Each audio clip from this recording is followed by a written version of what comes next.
no doubt. So, and for those of you who don't know me, because of some names, I just see first names of some people rather than full names, so I'm not sure who's who. But so I'm Tom Acton, I'm part of the School of Business and Economics, and it's my pleasure and my privilege not only to welcome Professor Pratim Milton Datta here this morning, but also to thank him for being up really, really early where he lives in the United States. So, you know, it is still pretty early there. You may be the only one up in the house, but we do appreciate you taking a very early morning slot to come and chat with us and to bring us your expertise and, you know, your experience to date. I've been lucky to have been collaborating with Pratim over the last while, and I think that's working out quite well. And certainly I've learned from him that he has a technique and an ability to put his thoughts down in such a way that are captivating.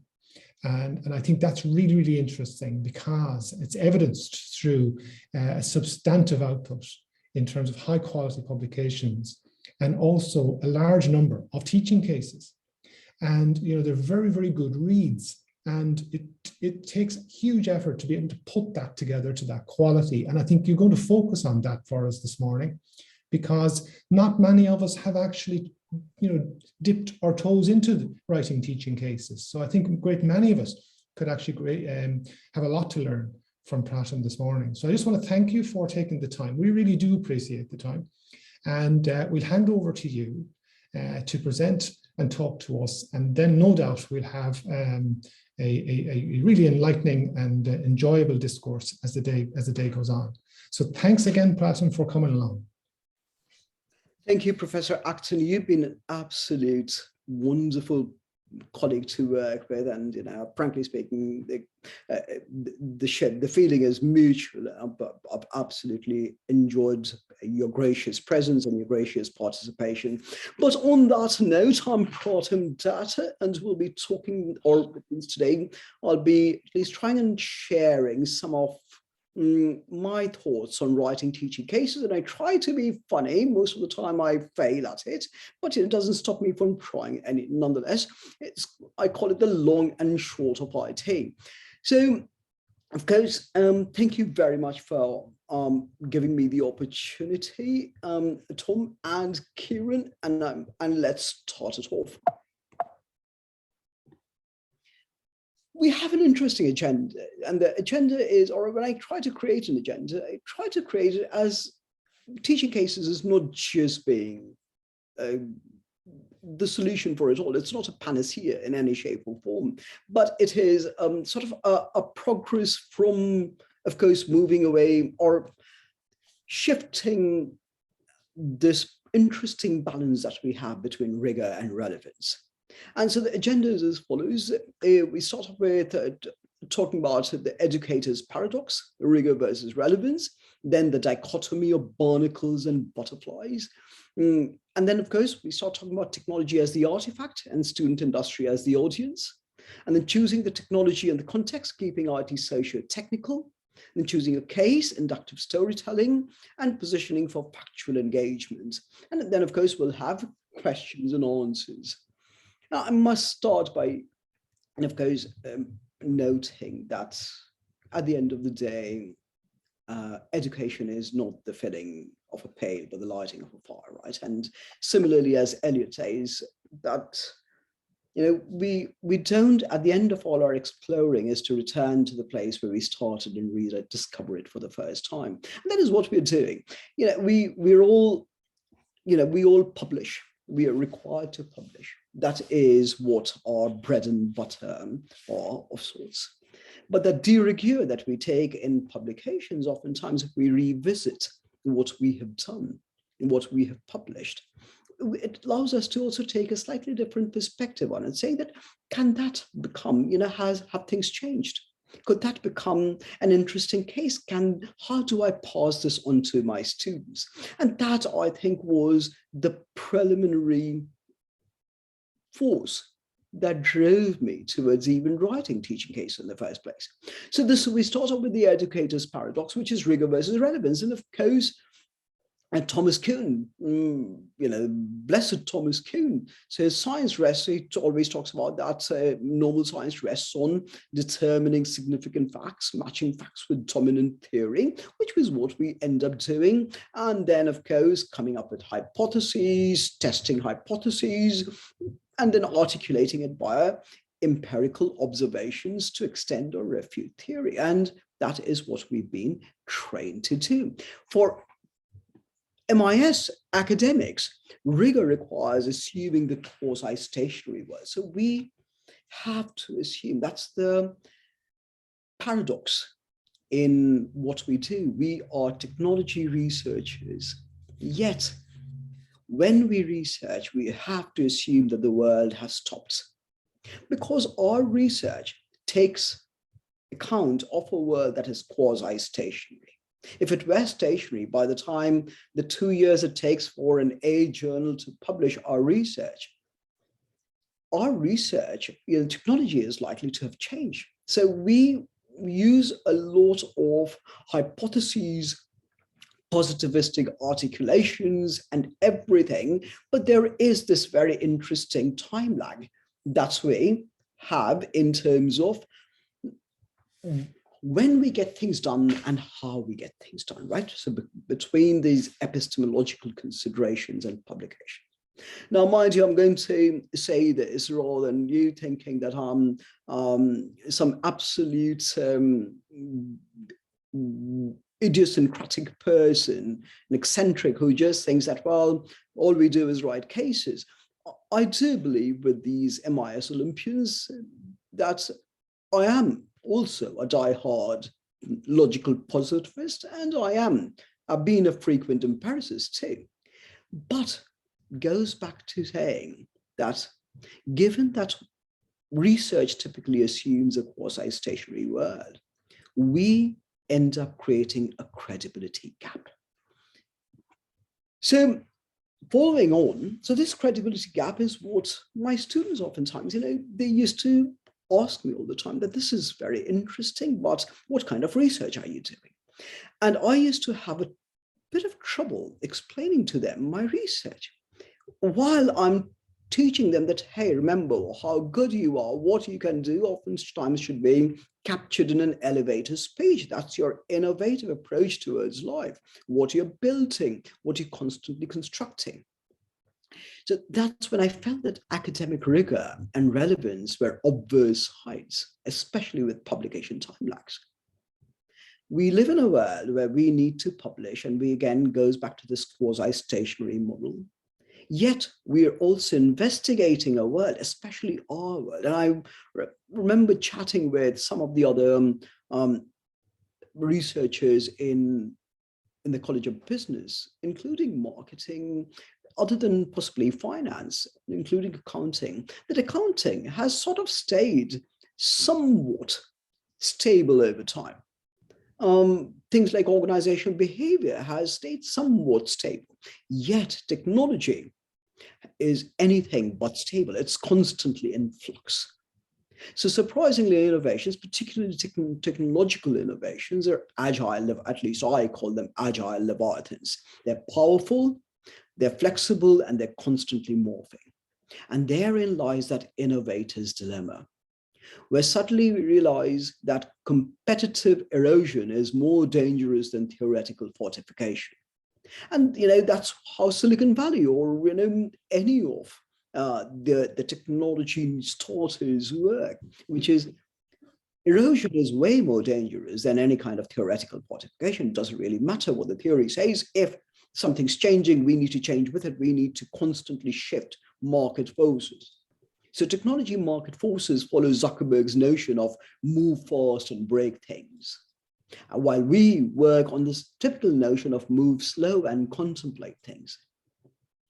And of course, Gates's famous adage that business occurs at the speed of light. So how do we bring our thinking to emerging minds on Schumpeterian phenomena of incessant waves? That's the famous Schumpeterian phrase, waves of creative destruction, where very similar to Eliot saying we need to murder to create. where academic rigor forces us to assume a quasi-stationary world. And here lies my story. I love alliterations and thought that, well, it's barnacles and butterflies, and there's the dichotomy. And it was a question my EMBAs asked me that prompted my teaching case writing. Dr. Acton, Professor Acton's been kind enough to really mesmerize my EMBA audience. So we've got a decent EMBA set with small groups, but multiple different groups. Let me see if I need to field any questions. Michael Days, he had a very interesting MySQL, changed the title to show how it applied 16 years. True. Thank you very much. Yes, Michael. Yeah, and that is oftentimes that interesting. The minute we take a slightly different perspective, it changes the entire conversation altogether. And to a certain degree, that's what I think I'm trying to at least pursue. I'm sure I'm going to fail many a time, but that's what I'm trying to pursue. So going back to is that our MBAs oftentimes end up asking questions where their primary reason for doing their EMBAs is to take it back to their companies all the time. So as we train for research and tenure, we're taught to be barnacles. Rigorous specialization. That's the motto of the day. Damn relevance, full rigor. I'm joking right now. I'm being absolutely hyperbolic. But in my years in industry 2 decades ago, what and how technology was changing and how it should be used mattered much more than the why. But as academics, of course, our idea is to dissect and investigate. So it takes time. That has its own virtue, but of course, it sometimes falls a little shy of how fast the landscape is changing. So as I modestly discuss some of my recent research into the organizational uses of technology, to my students, they modestly reciprocated. So how do we use this information in our companies? And that's when I realized that I was a typical academic barnacle trying to chase butterflies. I'm trying to chase something that is changing dramatically, yet what I'm writing, what I'm publishing, what I'm spending my entire career doing is basically doing something where by the time it's published, things have changed. Very, very much like what Michael just mentioned. And I try to make a quick, it's off on an old film, an absolutely brilliant bit of musical called My Fair Lady, where the quip was, well, in certain parts of the world, English completely disappears. In America, they haven't spoken it for years. And that's what I was trying to joke about, where I said that, well, in most academics, relevance completely disappears. Well, they haven't used it for years. So other than, again, a lot of my silly quips. To continue. And again, if you have any questions, please feel free to interrupt me. I don't mind at all.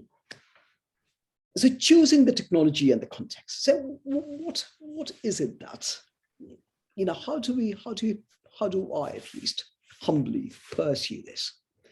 So while the general MIS research trajectory has contributed to a plethora of acceptance research, with user psychology being the unit of analysis, and that's what it's very, very common, finding user psychology and the user therefore being the unit of analysis. Students are often at a loss trying to figure out when the technology artifact would emerge from the shadows.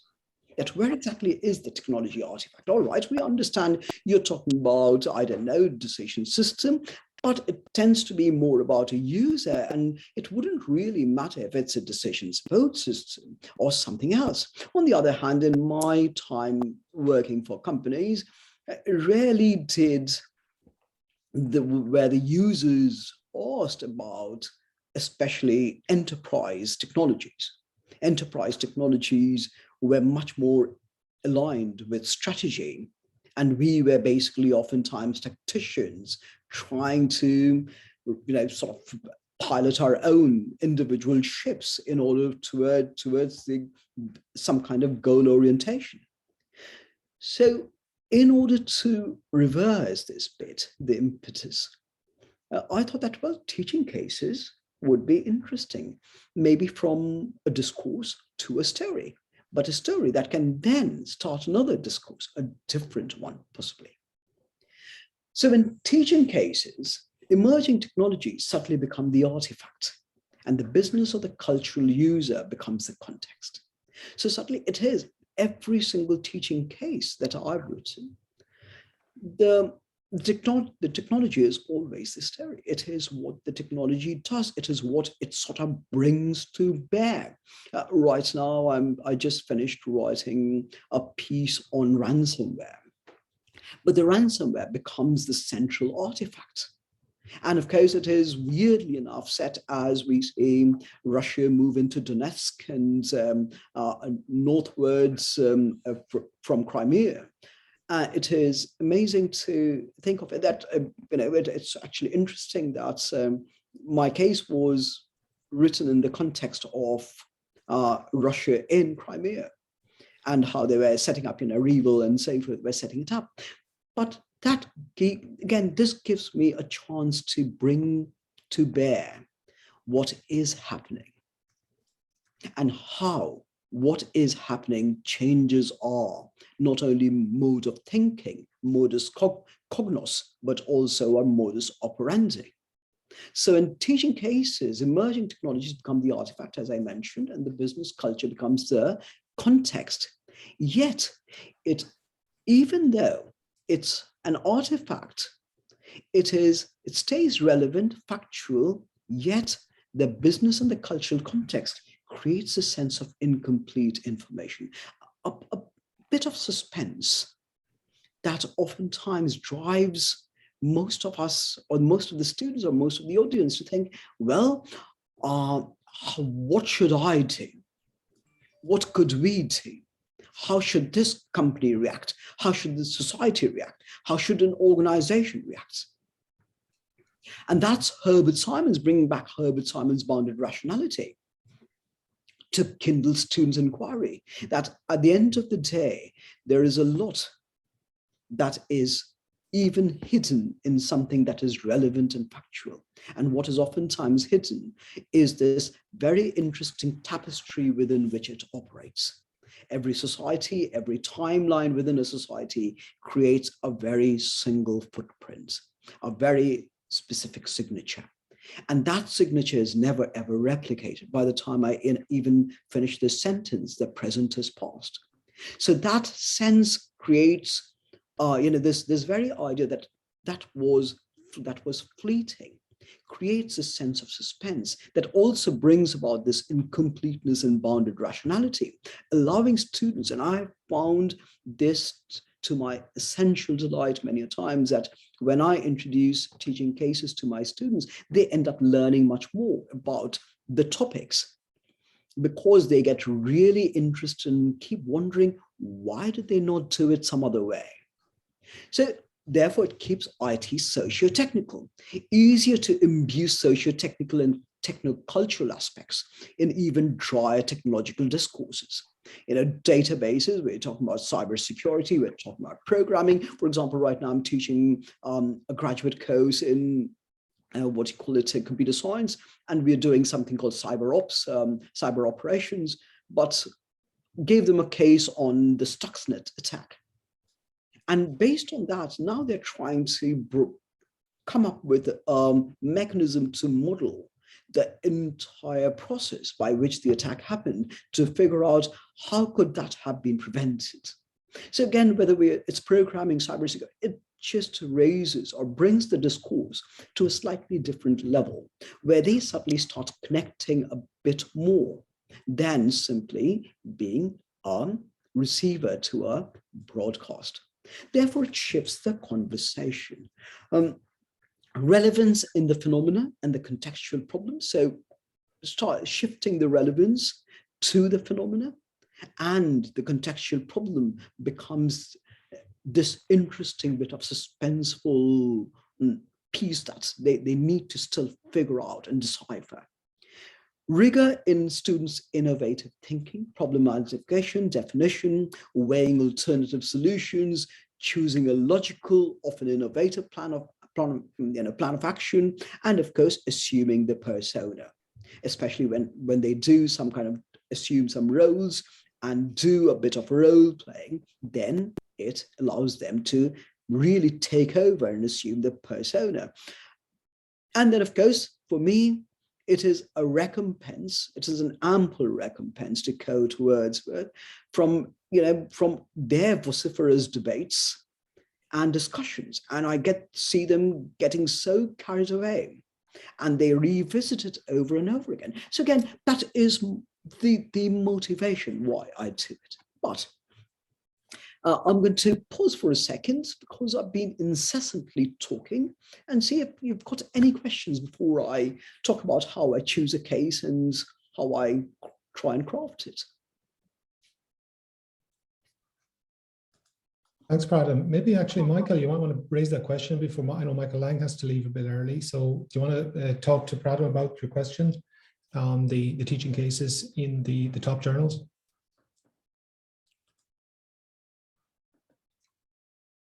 Michael may have left already. Yeah, can you hear me now? Yeah, can you hear me now?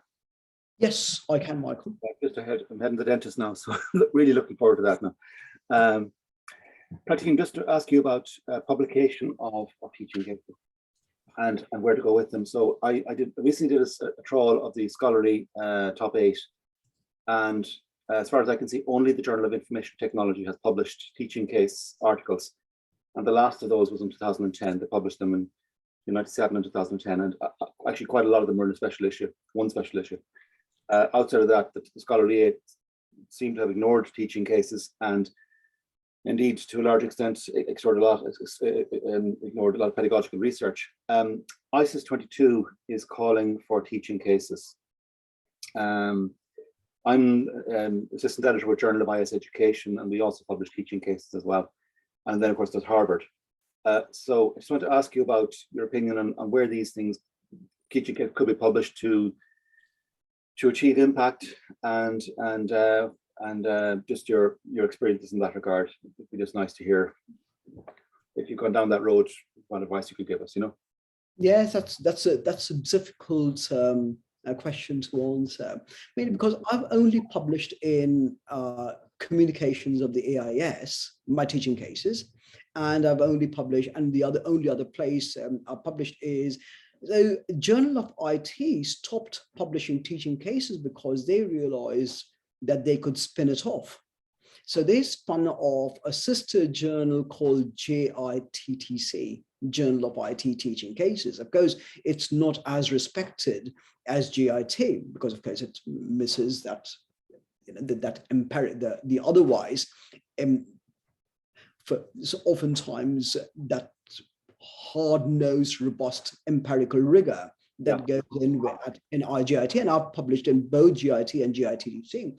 And so talking about impact in terms of career building impact, teaching cases, unless you get a chance to publish it as a Harvard teaching case, I don't really think that there is any single outlet that has a very, very strong impact factor with teaching cases, mainly because teaching cases have always had their own audience and their own consumers, and they're rarely cited. So, and so again, a tough question, and I don't think, so when I worked towards building my career, all I did was publish what we call as normal scientific research. Yes, but even the definition of impact within NUI Galway, like we have a teaching and scholarship, teaching and learning track for promotion and impact of your teaching is something that you have to evidence, but actually not in the traditional way in terms of page index and so on. I don't know if Kieran's on the call here, he might be able to comment on that one, but Yeah, just in terms of the uptake of your innovations by others is something we're actually asked to evidence if you go down that route. And you're right, all teaching cases and all pedagogical research tends to have lower H indexes and so on, but that's the nature of it. But thanks for the response, Pratim, and certainly take a look at JITTC. Thank you.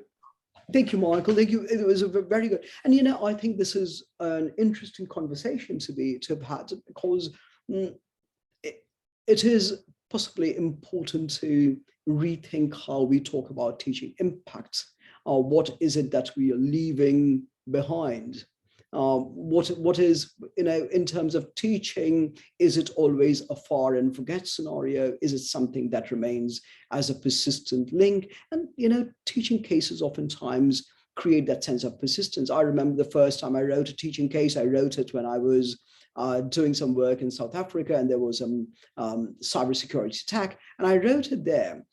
And about a year later, and since then, somebody from University of Illinois, Urbana-Champaign, an accounting professor, reached out to me and said that he's been using my teaching case for every semester, and his students love it. And are there any different?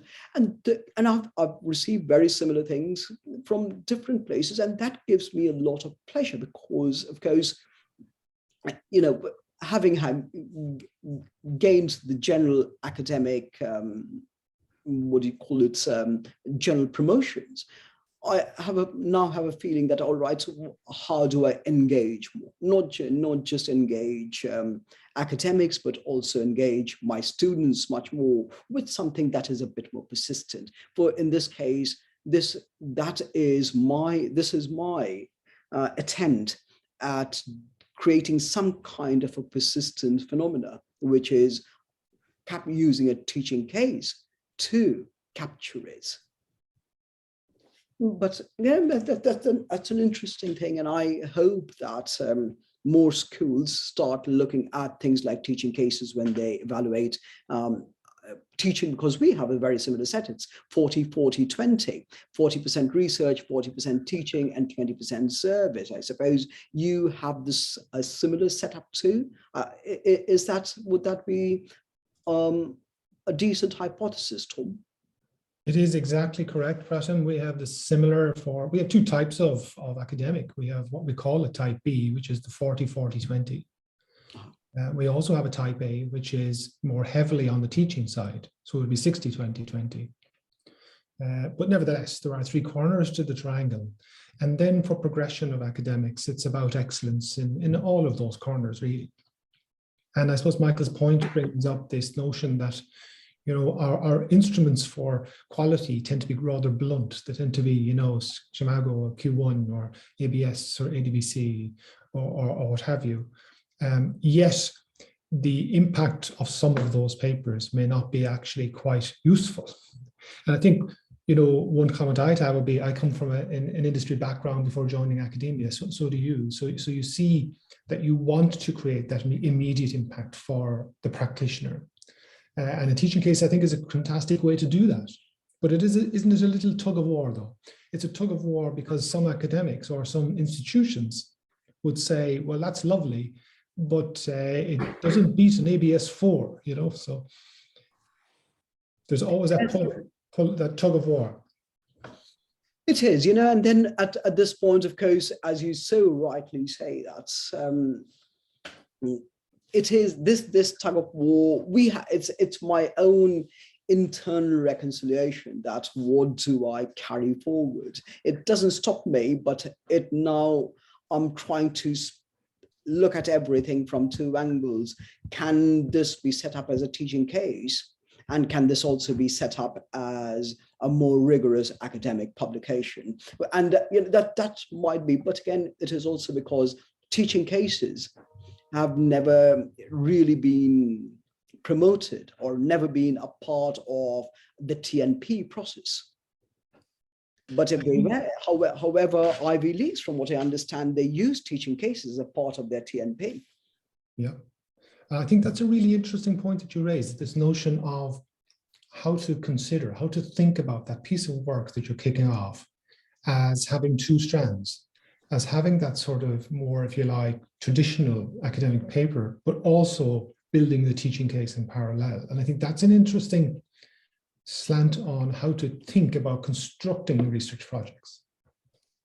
Yes, that's actually, that, thank you. Yeah, I'm glad you like it, because that's what I'm trying to push for, at least move towards, as I get more and more, as I'm getting keener and keener on writing these pieces. Is there a possibility of adding rigor to relevance, and also relevance to rigor?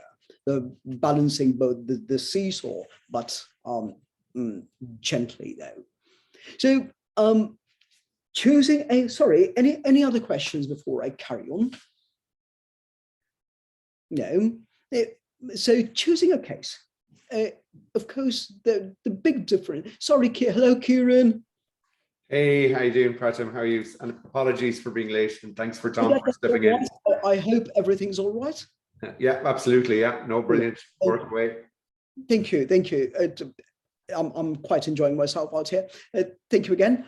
So choosing a case, inductive storytelling. Well, one of the things that I try to think of is oftentimes we build a lot of our own high, impactful research as set up oftentimes as deductive mechanisms, and oftentimes as inductive too.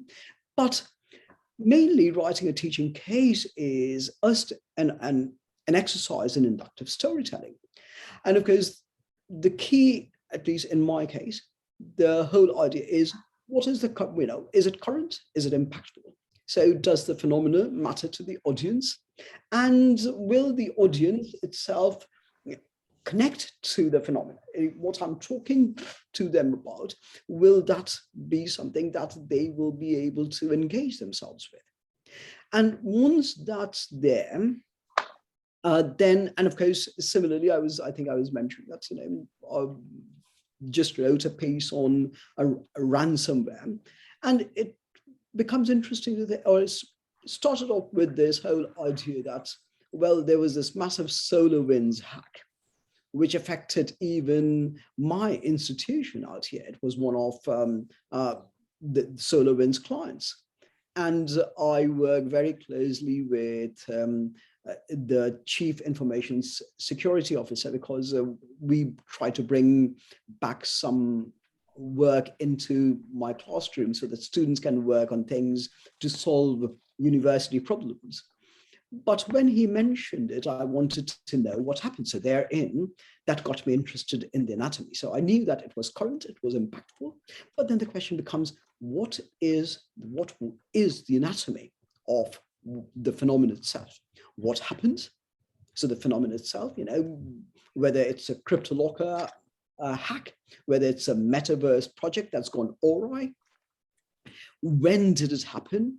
Is this phenomena a recent phenomena? Where are there precedents?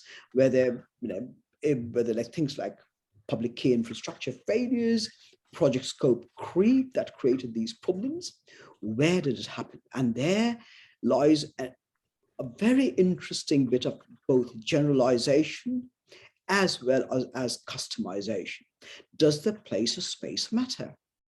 Is there a history worth mentioning? If the place and space were very similar to another area, it might work in a very similar way. So there might be generalizability.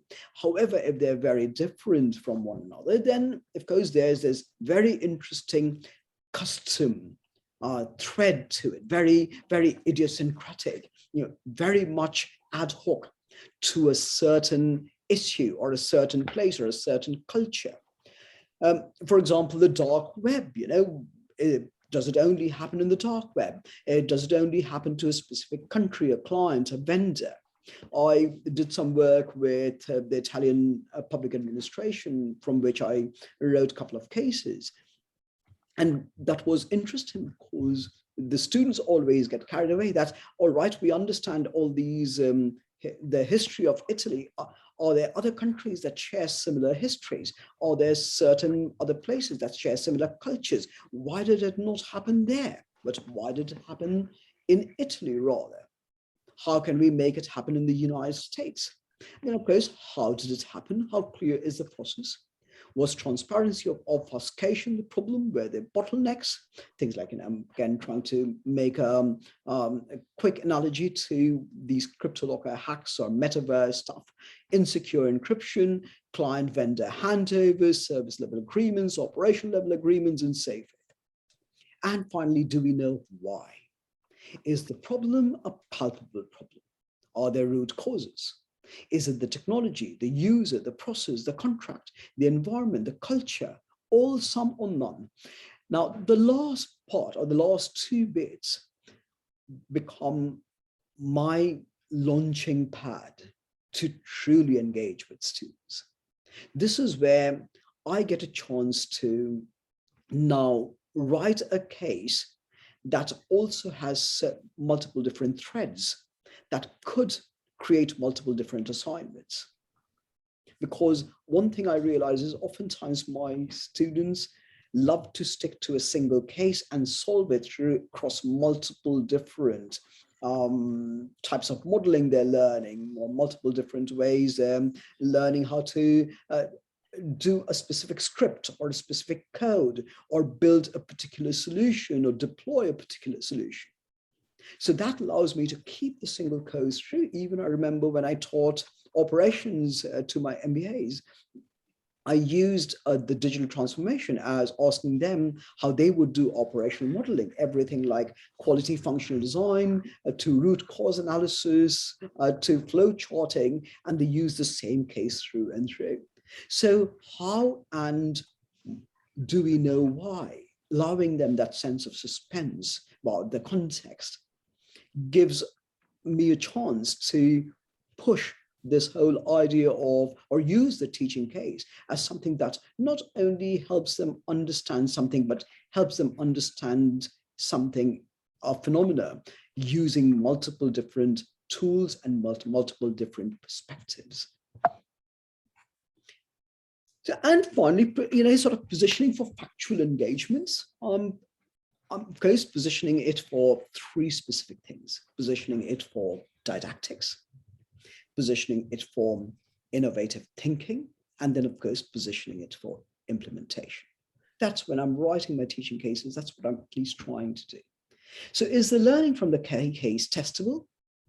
Is the learning from the case, does the learning from the case prompt discussions?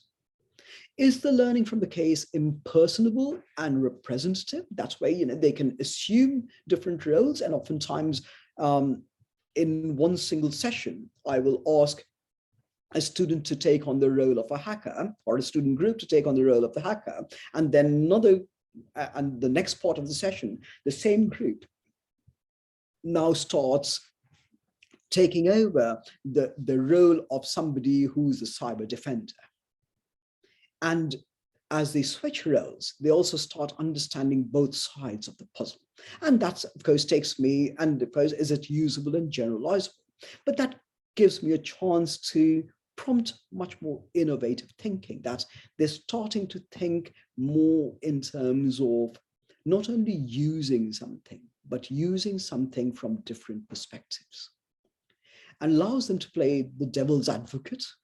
And at the end of the day, promoting a Socratic debate culture. That, is it something that I can use to not only, and one of the things our students oftentimes talk about is when they go back into the market, and one of the big things I talk about all the time is better placement, better placement. So I work with students on placement and things too, whether they're doing mid-career transitioning and so forth. But they love talking about the fact that, well, we used some of the case examples to discuss how the company was working with something similar. They had something similar in mind, how they were tackling emerging technologies in a certain way versus another. But it allows them to take different perspectives on the same phenomena. And finally, positioning for implementation. Does the case generate thoughtful consideration, synthesis of various contexts and feasibilities? Do they understand that there are, one thing I want them to understand, because it is very interesting that I'm having the honor of presenting my talk at the Whittaker Institute.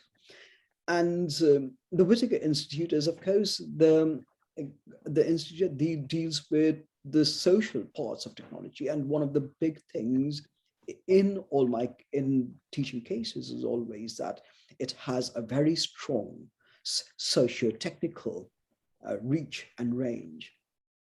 So they always try thinking of feasibilities. Is it politically feasible? Very much like a Pestel model. Is it technologically feasible, politically feasible, processually feasible, culturally feasible, socially feasible, legally, environmentally?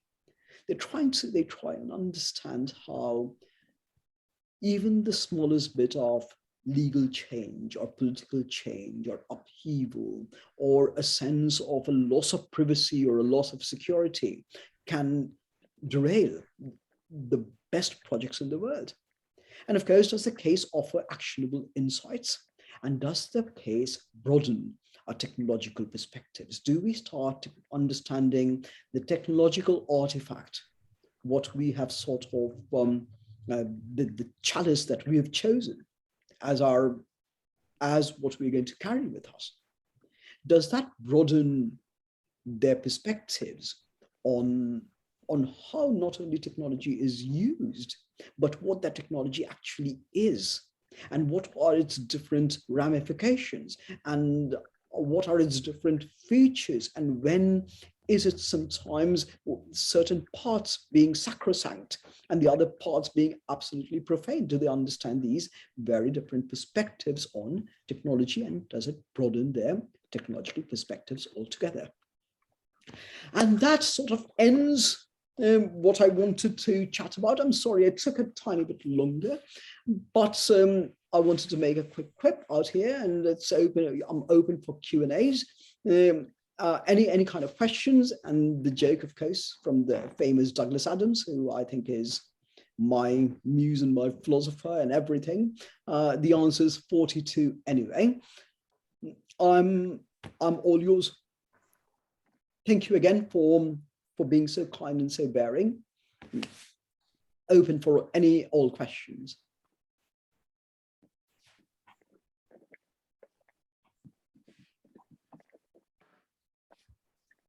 Great, Pratim. So again, apologies, I came a little bit late, but thanks a million for Tom for covering for me at short notice.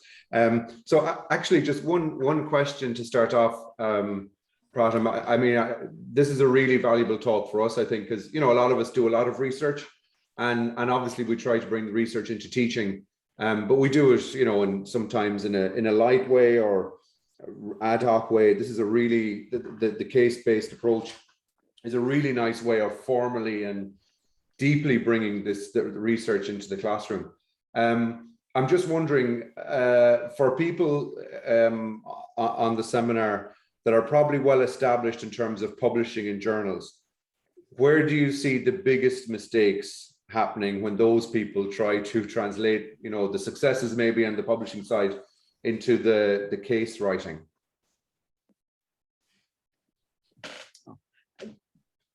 Kieran, is that a question for me? Yeah, I think so. Yeah. I really don't think. I think we, as academics, we also habituated to what we've been doing, and it's not that we don't try to bring, when we try to bring our research into it, oftentimes. I once ran, when I was a PhD director, I tried to create a podcast series where all our researchers who end up publishing in top journals could give a quick summary of what they've done, very much like a quick The Economist Q&A kind of setup.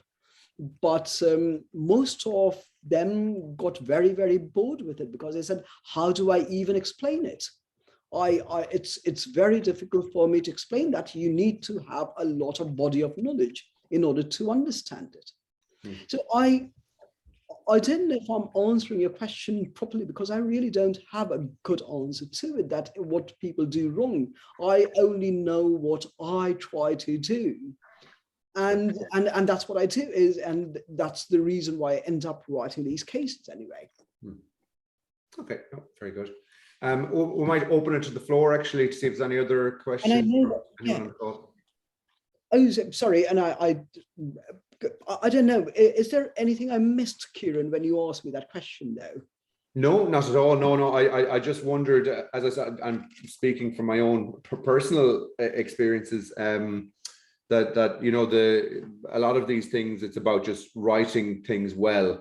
But I don't think it's as simple as that when it comes to these teaching cases. There are very specific and niche skills, I think, that even people who might have, you know, as I said, people who might have accomplished the research publishing and academic paper writing side of things sometimes struggle, surprisingly for themselves, struggle when it comes to writing teaching cases. But yeah, no, I mean, you've a great track record, so you probably haven't seen many failures. I guess one other maybe question, just follow-on question.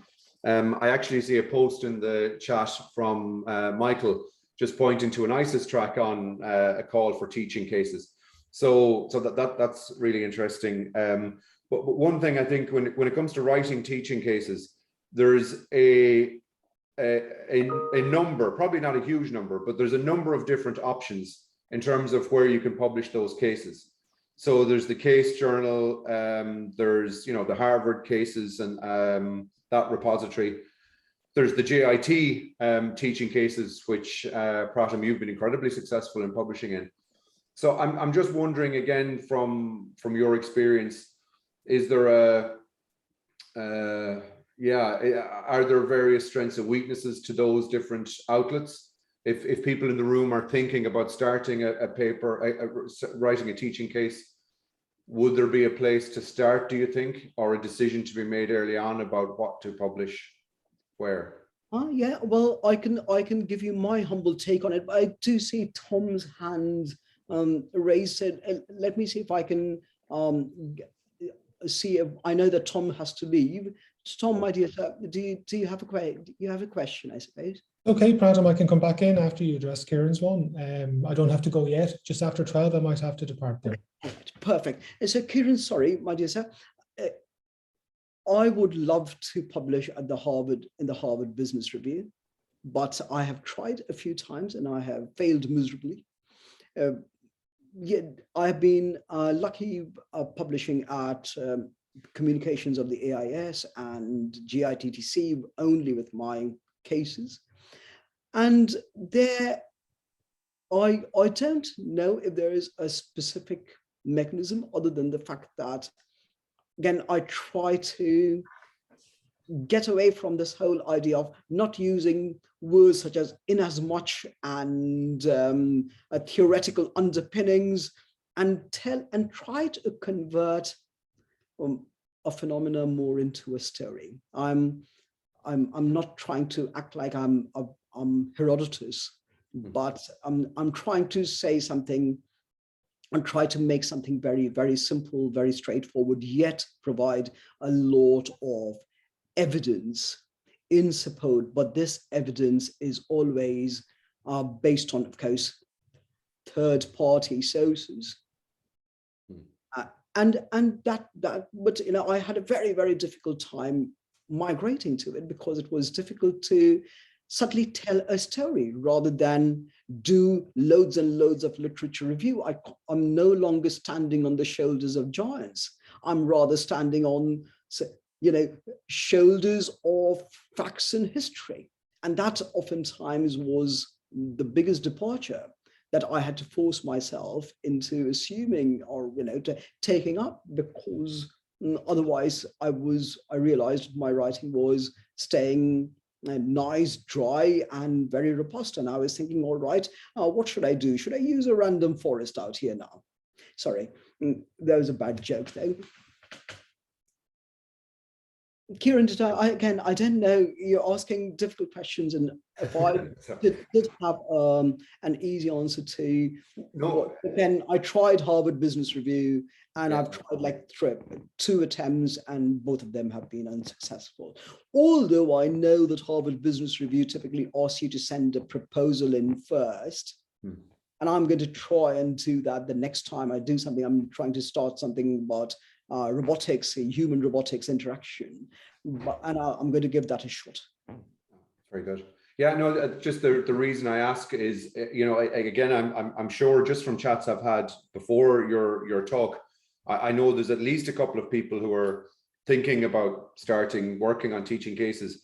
And I guess the massive difference between a teaching case and a regular research study, or one of the big differences, is with research, you know, the outlet is, you can submit to a particular journal, and if it gets rejected, you go to the next journal with some minor edits and revisions. They're all somewhat similar, or at least there's always a bundle of journals that are somewhat similar.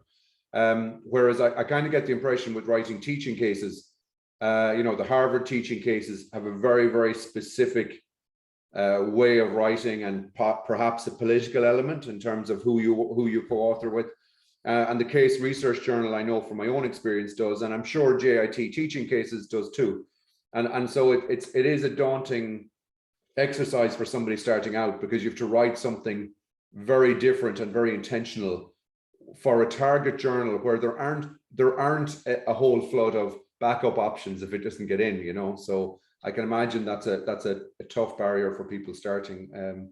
But at least it's good to know, you know, it's nice that you're so honest about your Harvard experiences. It's, you know, when you look at your CV, you've published so many teaching cases. It's good to know that you are fallible at least. Yeah, so it's a learning experience for all of us. Tom, maybe you had your question.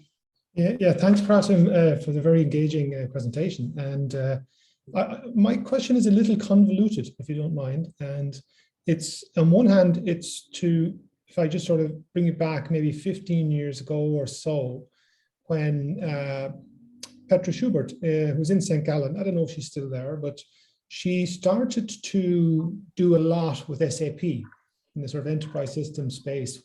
Right at that point when SAP were realizing that their big customers were all done and dusted and they needed to focus on more small to medium. And it was an incredible time, because this big behemoth of a product of SAP had to be redone and repriced accordingly. So she did a lot of work with industry as to how it was going. And she asked them to basically give her a briefing as to how things were going. And I get to the point of this, and she had a 5-section ontology. It was very simple. What was the problem? What was the solution? What went well? What didn't go well? I forget the 5th one. But it's self-populated. And each, you know, team or company were writing this essentially with her help into a very short document that became, by accident, teaching cases. So it was a sort of an accidental collection of pieces. Most of them are written in German. I think it's still there actually online, and some were in English.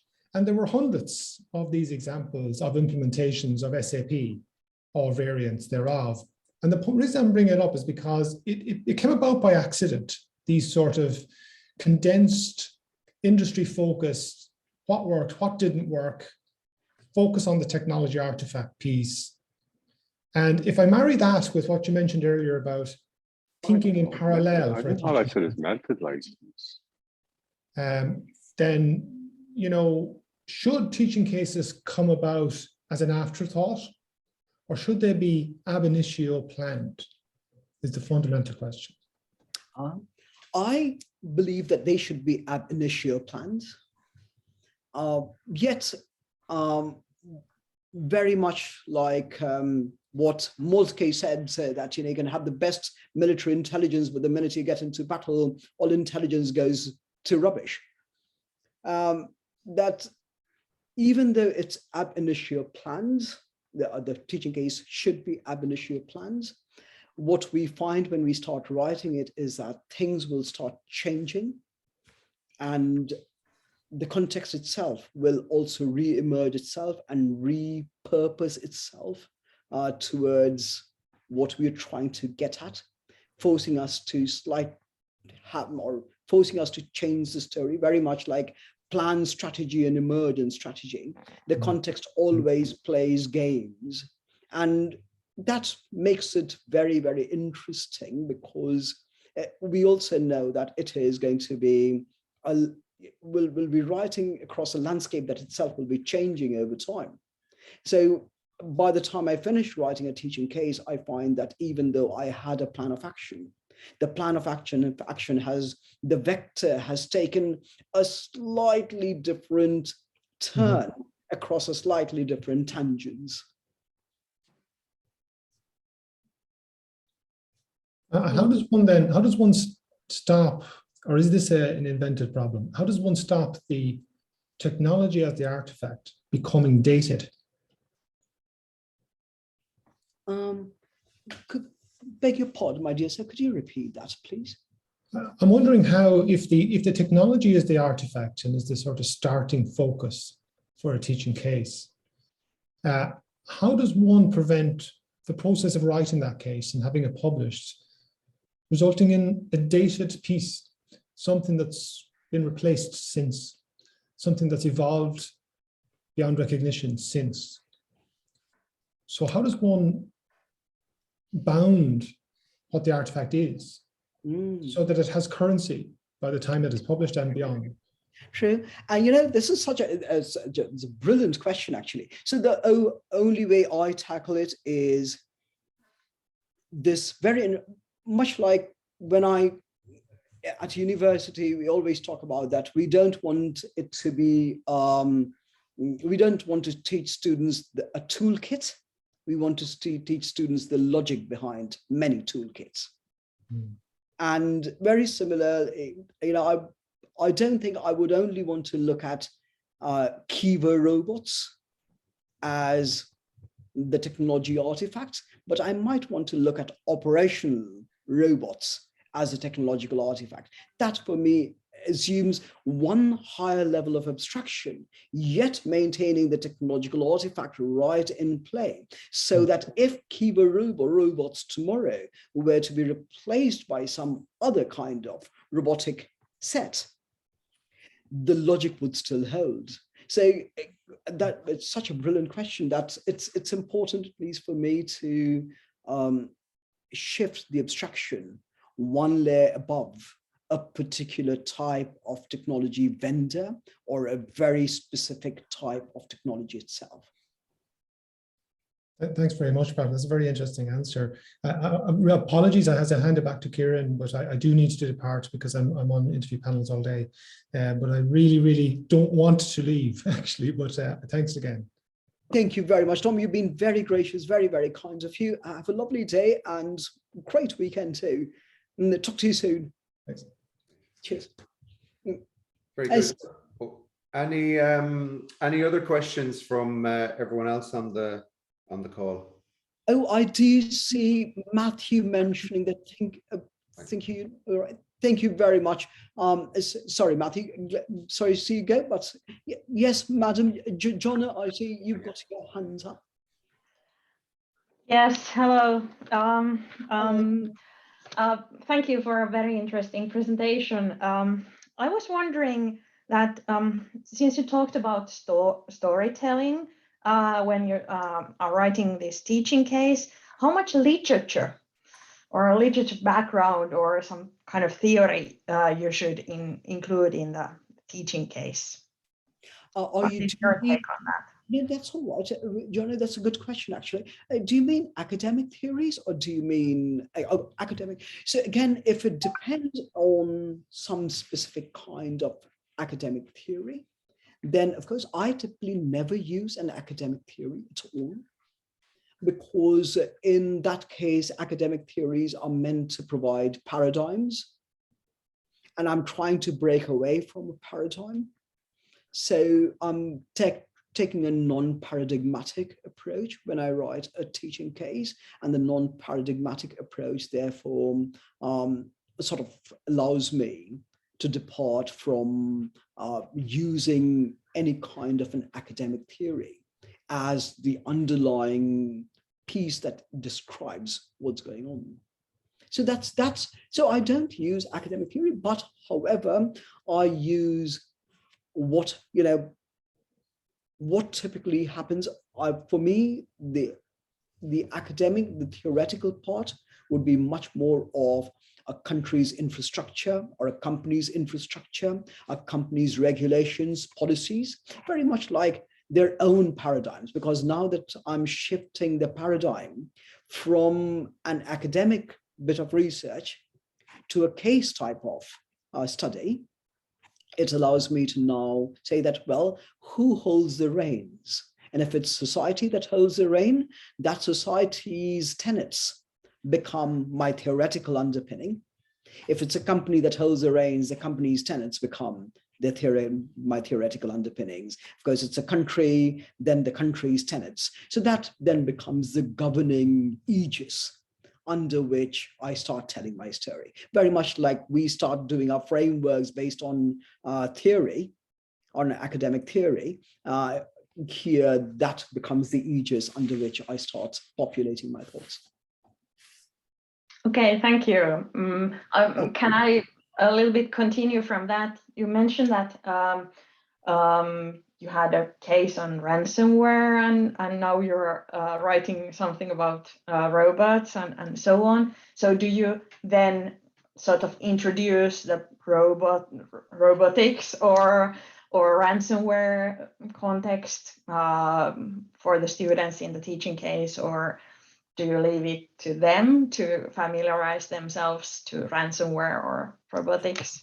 Or? Oh, no, that's another very good question. So, of course, that's one nice thing I like about writing teaching cases is it gives me, so I'll have a large section just explaining the evolution of robotics or the evolution of ransomware, the first ransomware attack, how that's evolved, how, you know, what are the different groups. So it gives me a chance to not only give students a lot of important facts that might be relevant to them, but then also add things or also have things which again stay a little bit incomplete and suspenseful for them. So yes, of course, when I'm writing the case on robotics, it goes into everything from you know, how robots are even using AI algorithms to train themselves, how machine learning works. So it gives students a decent bit of understanding on how it works.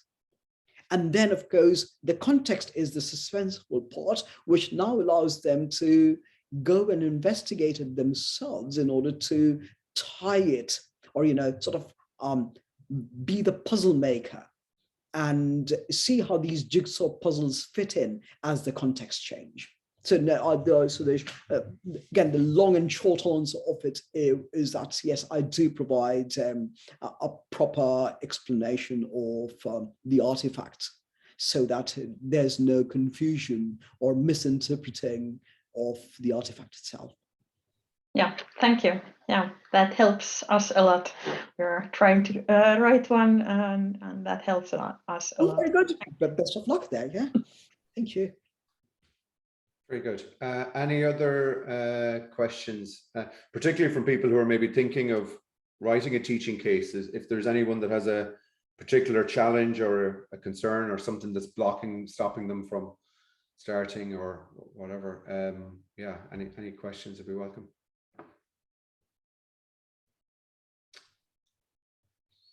No, yeah, Kieran, hi, Willie. Yeah, Willie, great, yeah. I suppose a key question, and the distilled kind of knowledge on your kind of why and the interest is really, really, really fantastic to see. I suppose the question I would have when it gets to review, how much is about the currency of the technological artifact, and how much is about the story from your point of view of the review? So what you pick and how you write it, where is the kind of sweet spot, or are they both equally important? I would say the story becomes, I would distribute it as a 60-40, where 60% is the artifact and 40% is the story.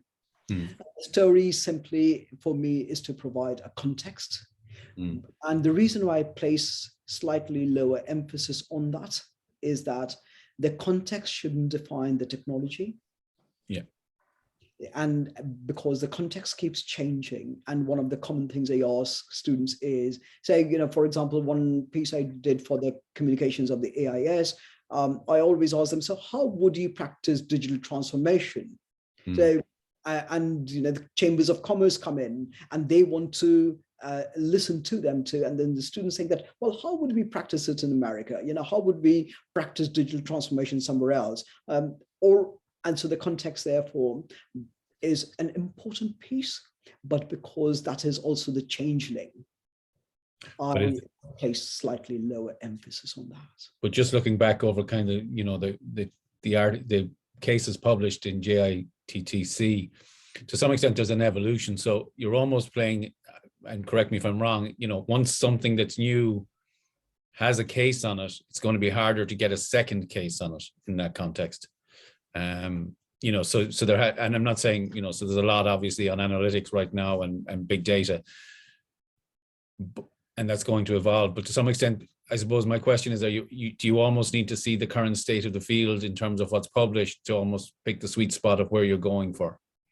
Oh, I wish I were that clever, but sorry, but I oftentimes all I end up doing is I get carried away because I do a lot of consulting work for industry. And when I see something interesting happening, for example, right now, the reason why I'm doing robotics is I'm doing some work for a company out here.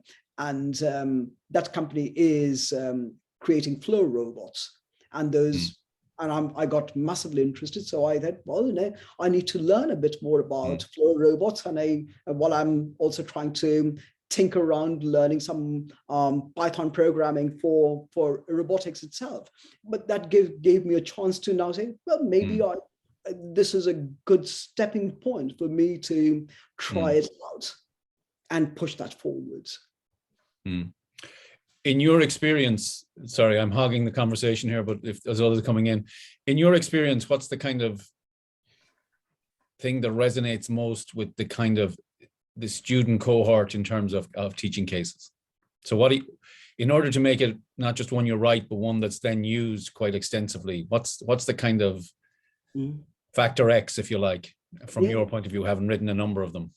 Well, my dear sir, my factor X is something that is multifaceted. So for me, it has to be a technological artifact that is not only emerging, but also multifaceted. That allows me to now reach across multiple different groups.